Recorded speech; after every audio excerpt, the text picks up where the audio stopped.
I don't really remember what I thought disclosure was, but I believed it would be like a release of sunshine and smell like roses, or at least my environment would feel like I was in a meadow of roses. And I imagined my parents hugging me and telling me everything was all right, everything was going to be okay. And honestly, I don't know where I'd seen that version. Maybe in a film or films. Maybe I read it in stories where telling the truth makes everything better, easier. But the truth is, disclosure isn't like that. Disclosure is like making popcorn in a pot and forgetting to put the lid on it. And first, nothing happens. Then suddenly the corn starts popping. And without the lid, there's just no containment. The popping is loud and unpredictable and fierce, and the corn pops everywhere. Disclosure can feel like that. Not controlled, not elegant. But when the lid finally goes on, the explosion has somewhere to land. It's contained. And containment doesn't stop what's happening. It makes it possible just to be held in a space.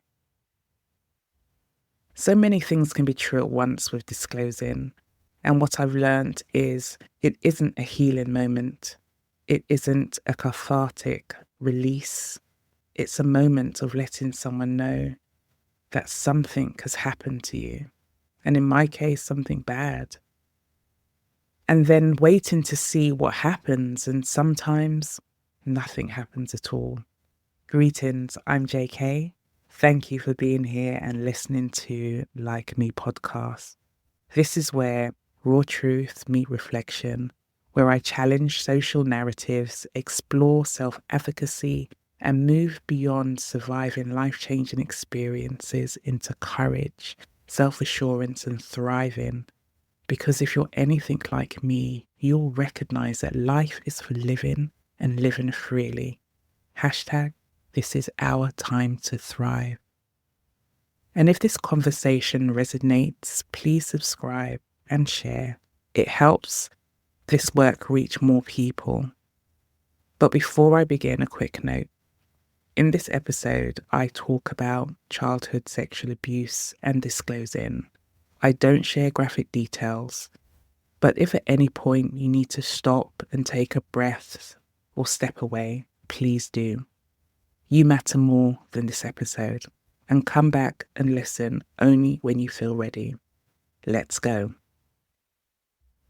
Today I'm exploring what disclosure actually is, the messy, unromanticized truth of it, what it costs, what it reveals, and why, despite all of that, I still believe disclosure matters, not as a rule or a demand, but as a pathway, a starting point in reclaiming one's power, one's standing, and owning one's truth. Disclosure doesn't fix everything, but it can be the moment one stops disappearing from their own story. For a long time, I treated disclosure like a milestone, something you reach, something I complete, a moment I would pass through, as if once I disclosed, I've arrived somewhere. Now, the root of the word disclosure tells a different story. Disclosure, the word itself, comes from the Latin claudere, which means to close or to shut. The prefix dis reverses it.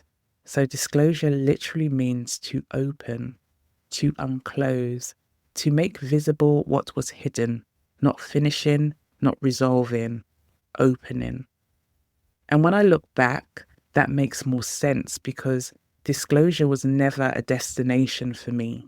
It was a doorway, and not just one door, but many doors. Some doors opened with ease, others felt like lead, and I had to push super hard to get through them. And some doors I opened and Some I choose not to. And some doors even now remain closed and likely to remain closed. And that matters too, because disclosure doesn't mean you walk through everything. It means you're no longer trapped in one room. One of the myths around disclosure is that there's a right time, the moment when you're ready, calm, clear, certain. I remember waiting for that time, waiting until I had the words, waiting until I felt strong enough, waiting until it wouldn't disrupt anyone's life. I even had a plan. I was going to tell my mum and dad when I came back from my summer holiday in America because I needed it to stop. I had it all worked out. But when I came back, my dad was ill, and within a few weeks, he died from bowel cancer. And just like that, the perfect time disappeared. And here's what I know now. There is no perfect time to ask for help. There's only the moment you realize you can't keep carrying the pain, the frustration, the hurt alone. I was 13. I remember the dining room and the faint sound of the radio in the background. It was a Sunday, late morning, and if my memory serves me correctly, it was spring, so maybe April-ish time. I don't remember feeling anything specific that day. No build-up, no plan. I just remember feeling alone, disconnected, and confused from my surroundings. I didn't even know why I told my mum that day. Maybe I was tired. Maybe it was because he, the perpetrator, the paedophile, he was in his bedroom with his girlfriend. Maybe it was because I knew it was wrong and I wanted it to stop. One moment I was in my bedroom, the next I was standing in the doorway of the dining room, blurting out what he had been doing to me. What I didn't know, and what I found out later, was that a teacher in my primary school, I was 13 now, just to bring us back, had already spoken to my mum about a story I'd written in school. But I didn't know that. So when I told my mother what had been happening, it felt like it came out of nowhere. She looked at me and said, "Are you sure? Because once you say this, you can't take it back." Even now when I say that response, it hits me in my chest. Because her words weren't, "I believe you, I'm here, but are you sure?" Those are the only words I still hear up till today. At 13, I was being asked to carry certainty about my own harm with that question. A few hours later, we went to a christening, a family event. He, the perpetrator, the abuser, the paedophile, aka my father's son, stayed at the family home. Me, my mother and my younger brother at the christening, and me acting as normal as I could, chatting and playing with my cousins, moving through the venue as if nothing major had just occurred hours earlier. That was one of my very first lessons. No matter what's going on in your life, you're still expected to show up and perform normalcy. This is where I need to be really precise and stroke clear. Disclosure didn't ruin my life, but what happened after disclosure changed me. I didn't just tell the truth. I watched it unravel. And I watched it not being held. I lost trust in my mother, just like that. The person who should have protected me questioned my truth. And that question, "Are you sure?" has stayed with me for years. Not because I doubt myself now, but because I remember what it felt like to have my truth met with caution instead of care. I also lost something else. The belief that adults I looked up to would automatically know what to do to protect me, to cover me. I learnt early that telling doesn't guarantee safety, that sometimes you disclose and then you're still the one left managing what comes next. Inside, things shifted. Anger began to build. Quietly simmered. Not rage, not explosive, just a simmering and a bubbling of something. Just a low-level sense that something had been taken and nothing had been restored. And I didn't have the language or even the actions of what to do with that simmering. So I simmered. I became quieter, somewhat withdrawn. I shut parts of myself down because staying open now felt unsafe. And all the while, he was still there. So the cost wasn't the truth. The cost was being left alone with it. And for years I carried shame, not for what was done to me, but for telling, for being the one who said something, for making it real by saying it out loud, as if the words themselves were the problem, as if I had caused the disruption, not the person who caused the harm. And that's the insidious thing about not being believed. It doesn't just leave you unprotected. It teaches you that your voice is dangerous, that speaking is risky, that silence is safer. My story isn't rare. It's one of the most common patterns in how childhood abuse persists, not just because of what happens, but because of what doesn't.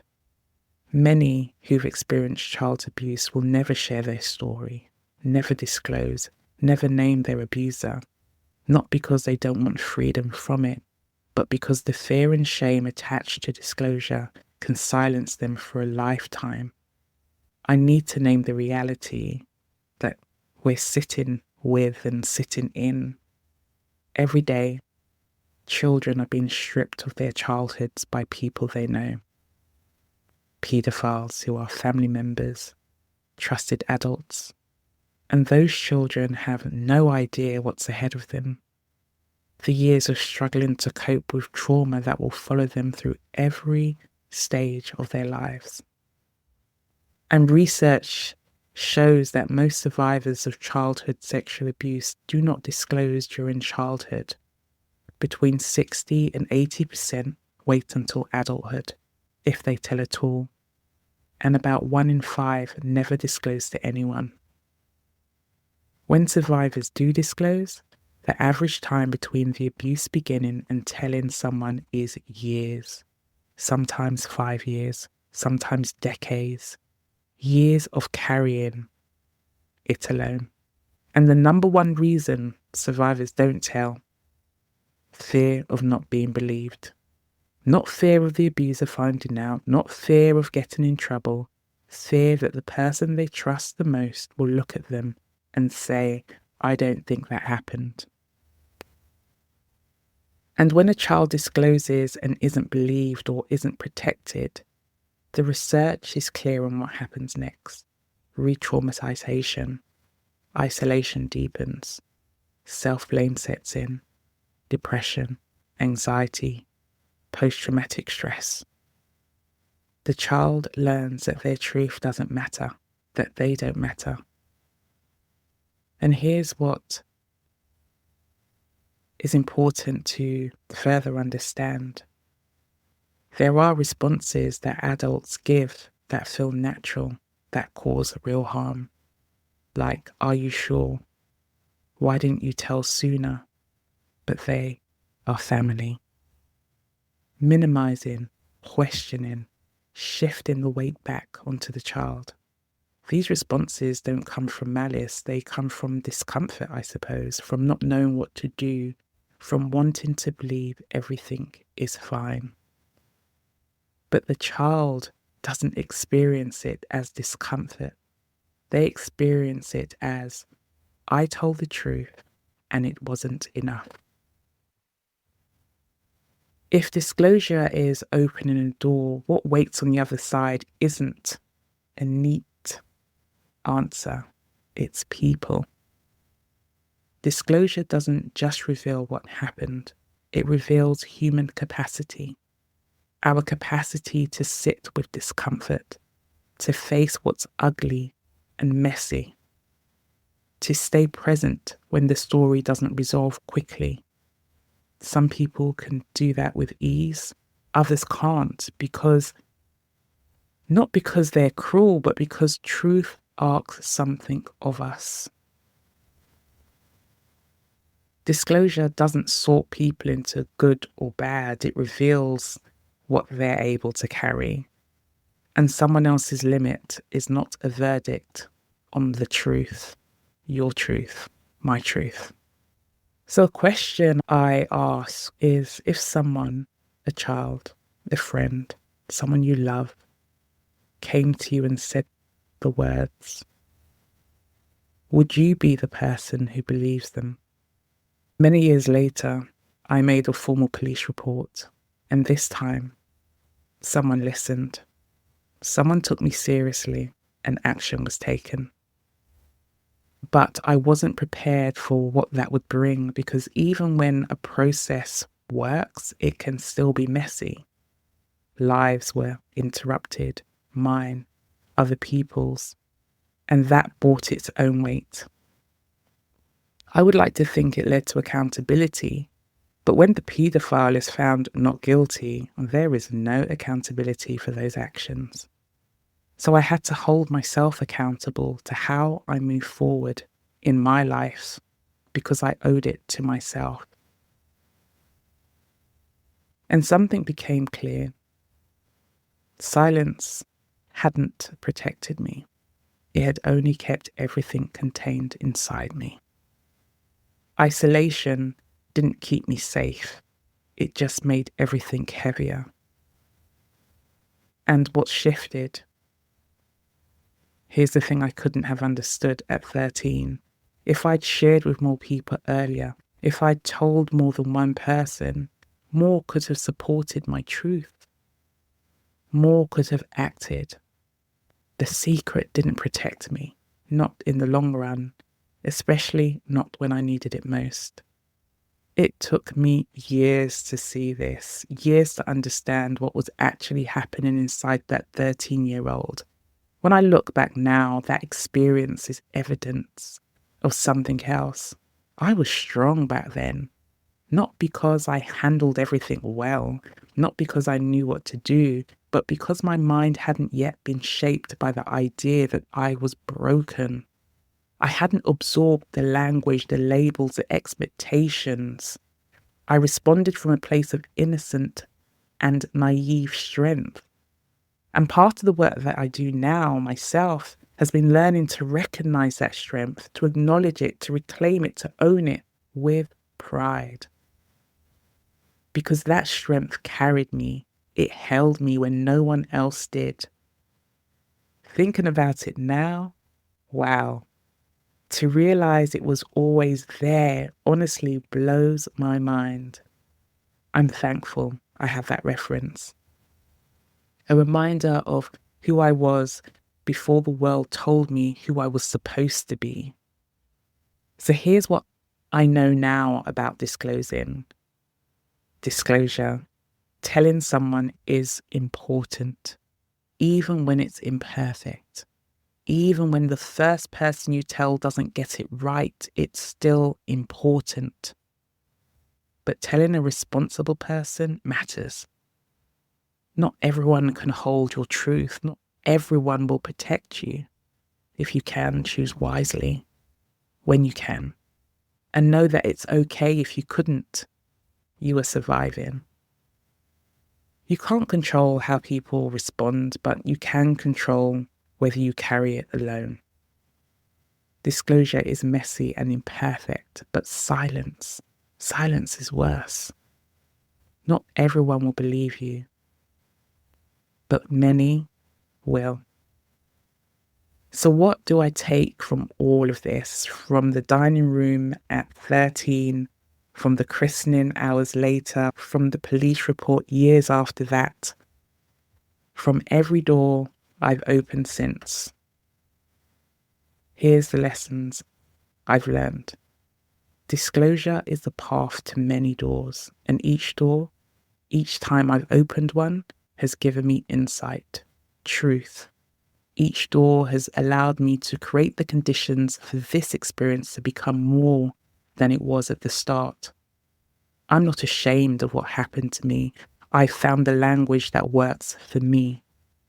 And I don't feel burdened by how society says I should feel. My experience was not my fault. So I don't share it from a place of shame, nor from a place of embarrassment, nor timidly. I share it because I choose to continue to grow from this. And I don't think I will ever stop crying, not from pain, but because I'm extremely grateful that I've made it this far. I've used this to find out who I am, rather than who my experience says I should be. And I still have so much more to learn, more growing to do. So I will continue to open more doors. And I'm grateful for those who disclosed before me, paved the way for me to disclose. I'm grateful for those who disclosed but didn't make it. Those who died by ending their lives far too soon. For those who experienced this before I did, for those who have told and that's it, nothing more, nothing less. For those still standing at a door, unsure, I'm so grateful. If you're listening and you've already told someone and he didn't believe you, your truth is still true, regardless of who believed it or not, regardless of what happened after. And if you haven't told yet, I'm not going to tell you to do it today, because this is not another Me Too moment where you're just adding your voice to a movement. This is about you, your moment, your truth, your timeline. However, I will encourage you to make this a series of you moments that will give you the courage to share your truth with a friend, a lover, a therapist, with the only expectation being to have no expectations but to let the weight leave your body. You deserve this. And if you're listening and someone chooses to disclose to you, listen. Tell them you love them and listen some more. Give them space to share. And sometimes that share will be silence. Sometimes that share may be tears or a combination. Ask them what they need from you. A hug, a light touch, some water. This episode doesn't have a clean resolution, and that's somewhat on purpose, because what I found in exploring my journey of disclosure is that multiple things can be true at once. So my experience of disclosure showed me it was bad and I was strong. Nothing changed and everything changed. Disclosure failed me and it also saved me. I was courageous and I was also fearful. I had hope and I felt hopeless. The future looked so bright and nothing makes sense. All of that coexisted for me. And so I can't pretend there's a neat answer or a neat rollout, because the reality you're facing, the reality I faced, doesn't work that way. And what I've learned is the messiness isn't a problem for me to fix. It's a truth to sit with. Because messiness will show up in other areas of life. It's not exclusive to those with lived experience of sexual harm. It's not exclusive to me. Disclosure is like the popcorn cooking I talked about at the start. It pops everywhere at first, loud, unpredictable. There was always a right moment for the lid to go on, and sometimes you're still reaching for it as the corn starts to pop. But when you do find containment, and containment being the right people, the right language, your own readiness, it doesn't stop what's already happened. It just makes it possible to stay with it, to sit in the mess. And over time, you will learn to bring the calm because you've learnt how to contain your own truth. Lid on. Thank you for listening to this episode of Like Me podcast. If anything I've shared has made you stop, think, or see yourself just a little bit clearer, fantastic. I love this for you. I love this for me. And honestly, I love this for us. And if this episode shifted something in you, give yourself a moment to sit with it. And if anything felt a little bit too heavy, speak to someone you trust. What I've learnt is that we don't heal in isolation, and you don't have to carry any of this alone. This space isn't about staying in survival mode. It's about lifting ourselves out of the dimension that has tried to keep us trapped and choosing a version of ourselves that's still becoming. If this resonates with you, share with someone who might need a reminder or a friend. And make sure you're following the podcast so you don't miss the next episode. I'm JK. Stay open, stay self-curious, and remember, it's our time to thrive.